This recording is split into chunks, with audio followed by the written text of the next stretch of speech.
Yo, what's up fam? It's Brandon Rico, and man, let's talk about this iPad. More specifically, this iPad Mini 6. Now this one is a little bit more special to me because this is the iPad line that I actually started off on. I think it was like 2013, 2014, whenever the iPad Mini 2 came out. That's when I first got into iPad beat making. So for Apple to finally show this version of the iPad some love and give it a whole new refresh, this is just a dream come true for me. And after having this thing and using it for about a week, I've got some thoughts. So let's talk about it. So this is the all new iPad Mini 6 2021 edition with a brand new aluminum shell, new premium body build finish with an 8.3 inch display with thumb bezels and, well, almost thumb sized, normal people sized thumb bezels.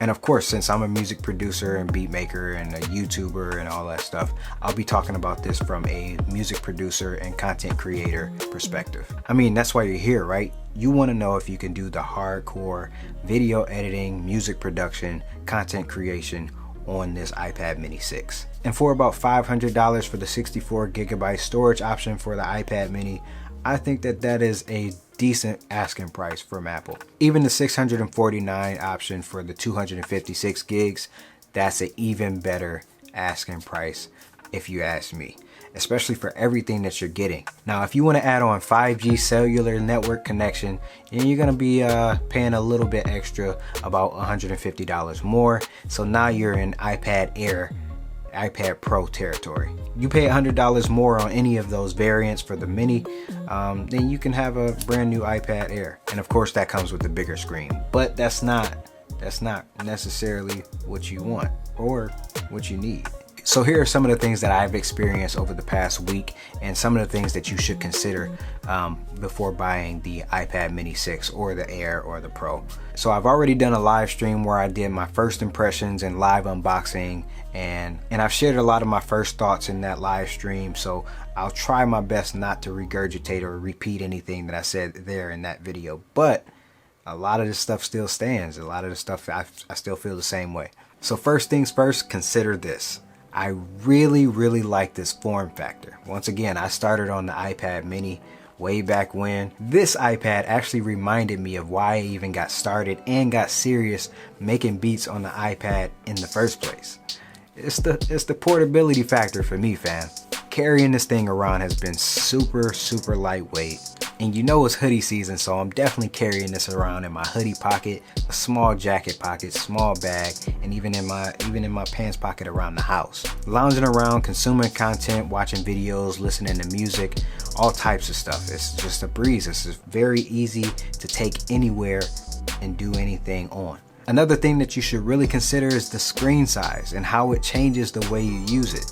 This is a completely different feel, a completely different tool. It's a whole nother device in itself. We'll definitely touch more on that part in a few minutes. As a matter of fact, I've actually been rocking this without the case for actually the majority of the week. I just got this case today and I'm kind of feeling like it's I don't really need it. Now, of course, I'll keep it on when I'm traveling and going out somewhere with it. But yeah, I've been thoroughly enjoying having this just out and naked without having anything on it and just carrying it around the house and sometimes even outside of the house. It's something about that new form factor. It's just holding that cold aluminum in your hand and being able to palm it in your hand. I never really realized how much I missed the tablet style size until I picked this up again. Coming from the 11-inch iPad Pro, I'm definitely starting to see the advantages of having this mini iPad with the same or similar power and capability to take around with you. Now, this is not going to be a video telling you why you should or shouldn't buy the iPad Mini 6. This is just my experiences and what I think about what I've experienced so far with the iPad. Another thing that you should really consider is that this is not for kids. Because it's so small, it's definitely easy to slip out of your hand or slip out of your bag or pocket or something like that. And for $500, $650, dropping this is not gonna feel pretty at all. Nah. Plus, with the new form factor, There is no headphone jack, and there is only one USB-C port, which means that you will need dongles. And for kids to have to keep up with dongles and try to remember which dongle does what or which port goes where, just eliminate that by getting the regular iPad Generation 9. The iPad mini is not for, I don't think it's for kids. Even though you could probably hand this off to a small child, I'll probably end up doing it. I don't plan on babying this iPad like I tend to do with all of my other gear. I do intend to get some real use out of it, especially if I'm going to be taking this to a lot of different places and carrying this around way more than I have anything else, which is why I got the case. So yeah, so if you are going to be handing this off to small children or children period, most definitely get a screen protector and a case for your iPad mini. So who do I think this is for? I believe that this iPad mini is definitely for the casual use, everyday carry. Again, content consumption, content creation.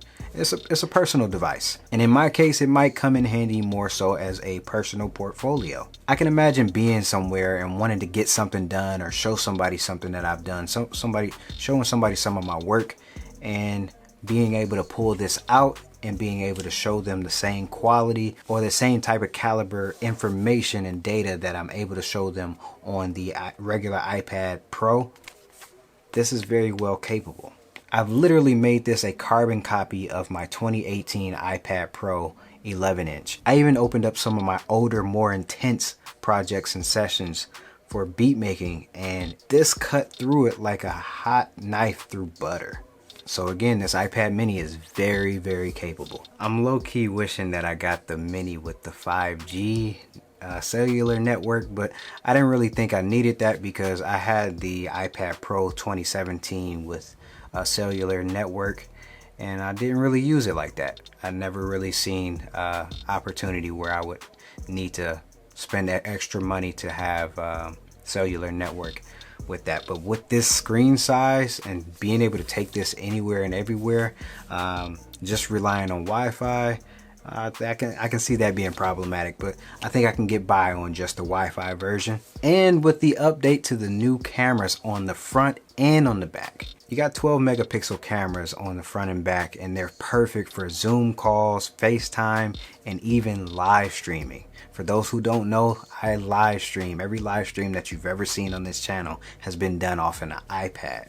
So yeah, this is going to be perfect for my live streams, especially using center stage and that ultra wide angle lens. And as a matter of fact, the cameras aren't bad at all. I would even go as far as to say that this might be a really good vlogging camera. I'm not even gonna lie. The ultra wide view on this is crazy. It's amazing. And with this smaller size, people are less likely to look at you weird when you're pulling this out to take pictures and videos with this now. Just off the smaller form factor alone, people are leaning back on saying that it's weird to take iPad pictures. I still don't get that, because there are people who have whole viewfinders this size on top of a camera that's already this size and still feel like it's weird to take pictures with just an iPad. I don't know. I don't know. But if we're talking content consumption on this versus the iPad Air or the iPad Pro, you are looking at a 60 hertz display. And coming from using the iPad Pro, those already had the 120 hertz displays, and I mean, the difference is noticeable. You definitely notice the difference in the scrolling speed and the fluidity of the screen when you're scrolling through pages and different stuff like that, but it's only noticeable when you're looking for it. Using the standalone, using it by itself, it's really not something to write home about, or it's not a deal breaker. It's not something that will be distracting, especially for beat makers or even watching movies and content, especially with the new upgrades to the new stereo speakers that they included in the new version of the iPad mini. So now you have dual stereo speakers firing from both sides. It's not quite quad stereo speakers like on the iPad Pros, but they sound pretty good. They sound pretty decent, especially for watching movies or even referencing some of your music. And again, as a music producer, I think it's really important to be able to reference your music on different speakers. So if you can make your music bang on this, you got no problems, fam. Alright, now before we get into my beat making experience on the iPad mini, I do want to touch on a few key features that might play a role in your experience when using the iPad mini as a daily driver device. Apple's claiming that this mini will get all day battery life lasting about 10 hours. And I can actually confirm that that's really more accurate than not. I have been tracking this for a couple of days and I was actually able to get for a good 6 hours of straight heavy usage. I was at about 38, almost 40%. Not to mention that I was using external devices that actually required power, the power that the iPad mini provided. So I spent a good amount of time with the screen on all day, watching YouTube, using the Files app, going through some files on an external device, on an external hard drive, and then even using Beatmaker 3 for about an hour or two. On one day I started using it at about 7:30 a.m. and by 3 o'clock p.m. I was at about 40%. And then I was able to squeeze another 2.5 hours of Beatmaker 3 heavy beat making. So yeah, I can confirm the 10-hour battery life. Easy. So one of my favorite things about the newer iPad mini is that it now has the USB Type-C port. So yeah, now I can use my external devices like a hard drive or even USB hubs, and those do require power, so they may drain battery a little bit faster, but I haven't seen a significant loss of power when using external devices to make this a deal breaker. No more than what I already see using my 2018 iPad Pro 11-inch. So graphic design, video editing, watching movies and videos, and even browsing files from an external device, that was all cool, that was cute. But then I started making beats on this thing.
Like I mentioned earlier, this iPad mini has made me remember how fun beat making is on iOS all over again. I fell in love with the process of iOS beat making just by having this in my hand, on the go, no controller, or even a very minimal MIDI controller workflow again. And like I said earlier, it cut through my older intense sessions like butter.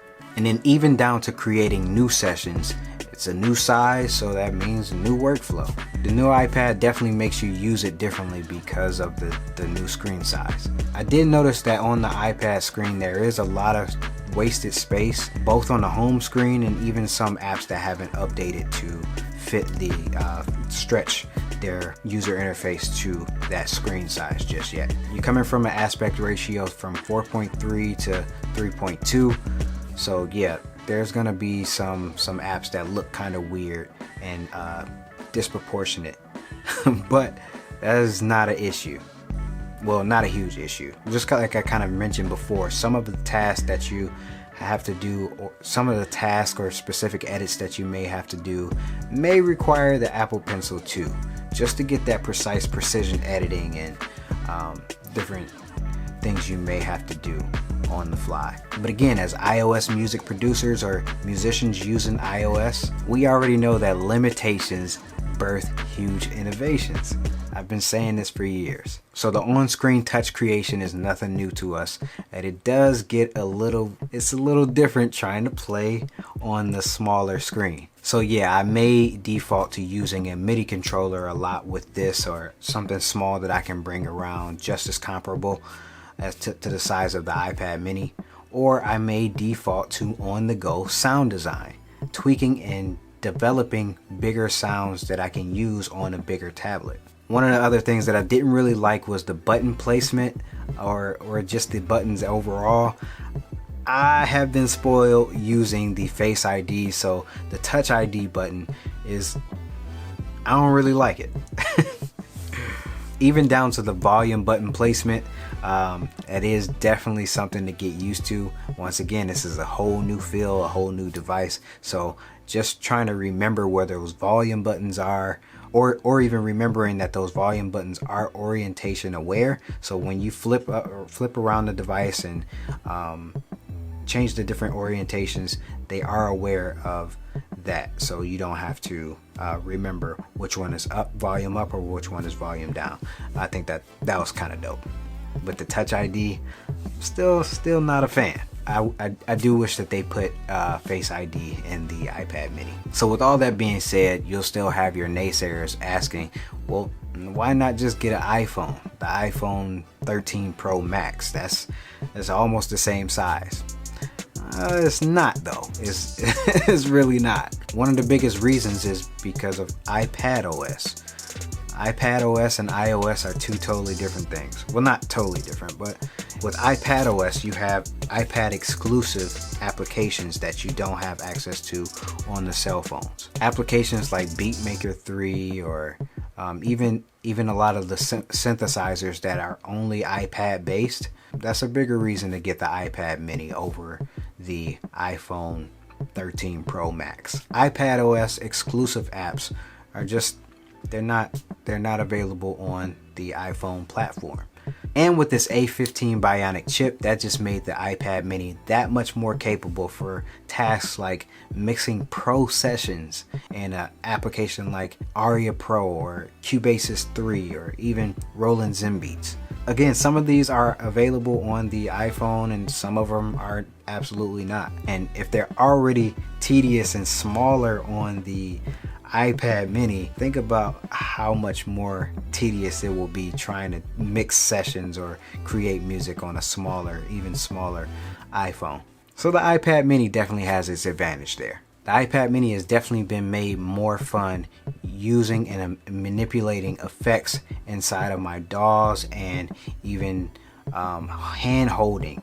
I didn't realize how much hand real estate or how much I liked being able to hold this like a video game and do certain things or perform certain tasks on the mini until I got it. It's just a lot harder to do certain things on the bigger screens than it is to do with two hands on the iPad mini. It's definitely making beat making fun again on iOS. So these have been my thoughts on the iPad mini 6 2021. From video editing to video watching to file management, file browsing, and even beat making, this is a very, very capable device. And if any point that this video was any insight or helpful to you, go ahead and hit that like button. If you definitely want to see more of this iPad mini workflow, hit that subscribe button because I have a lot of more content coming up from accessories. Oh, I didn't even touch on accessories, but I have a lot more coming. So make sure you hit that subscribe button. And thanks for rocking with me. Thanks for rocking with the channel. Hit me in the comments. Let me know what you think about the iPad mini. And I'll see you guys in the next video. Peace.